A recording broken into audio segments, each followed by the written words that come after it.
আশা করি সবাই ভালো আছেন। আলহামদুলিল্লাহ আমিও খুব ভালো আছি। এমটি ইউনিক টেকনোলজি ইউটিউব চ্যানেলে সবাইকে স্বাগতম। যদিও এটা একটি নতুন ইউটিউব চ্যানেল, অবশ্যই আপনাদের সাপোর্ট চাচ্ছি, অবশ্যই আপনারা পাশে থাকবেন। তো আজকের মূলত ভিডিও আমরা কিভাবে বিকাশ অ্যাপসের মাধ্যমে আমাদের বিদ্যুৎ বিল পরিশোধ করব অথবা আমাদের বিদ্যুৎ বিল চেক করব যে মাসে কত টাকা বিল আসছে বা আসবে। তো এটার জন্য সর্বপ্রথমে আমরা বিকাশ অ্যাপসটিকে ওপেন করে নিচ্ছি। দেন এখান থেকে আমাদের পাসওয়ার্ডটি দিয়ে নেব। তারপর পরবর্তী অপশানে ক্লিক করব, তারপর বিকাশ ড্যাশবোর্ডে চলে আসবে। এখান থেকে আমরা পে বিল অপশানটি সিলেক্ট করে নেব। তারপর এখান থেকে বিদ্যুৎ অপশানটি সিলেক্ট করব। তারপর আমাদের পল্লী বিদ্যুৎ প্রিপেইড অথবা পল্লী বিদ্যুৎ পোস্টপেইড। তো এখানে ডেস্কো আছে, প্রিপেইড, ডেস্কো, পোস্টপেইড, নেস্কো আছে, তারপরে ডিপিডিসি, প্রিপেইড আছে, পোস্টপেইড আছে।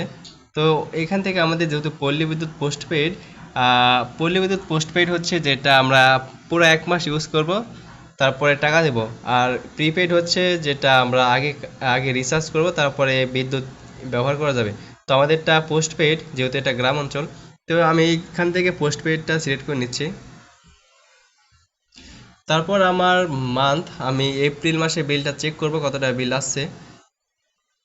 তো এখান থেকে আমাদের হিসাব নম্বর বা এসএমএস অ্যাকাউন্ট নাম্বারটা দিতে বলছে। তো এখান থেকে আমাদের গ্রাহক নম্বর অথবা হিসাব নম্বর অথবা মিটার নম্বরটি দিয়ে দেব।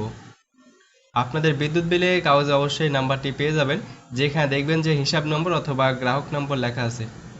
ওকে, তো এখান থেকে আমারটা দিচ্ছি।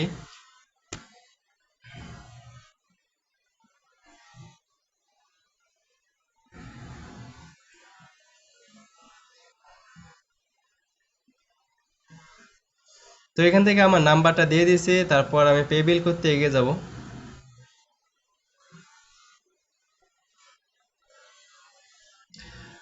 আমারটা দেখাচ্ছে যে যথেষ্ট পরিমাণ টাকা নেই। তো আমি যেহেতু চেক করব, আমি যেহেতু এটা বিল পরিশোধ করব না এখন, আমি আর কয়েকদিন পর বিল পরিশোধ করব। তো আমি এখানে চেক করে দেখে নিচ্ছি আমার কত টাকা বিল আসছে। তো এটা আমার দেখাচ্ছে 487 টাকা। তো এটা আমার মোট বিল। তো এটা পরিশোধ করতে হবে, এটা আনপেইড আছে। তো এটার শেষ তারিখ 29 তারিখ এপ্রিল মাসে, যেহেতু এটা ডেট চলে গেছে, আমি পরবর্তীতে দিব।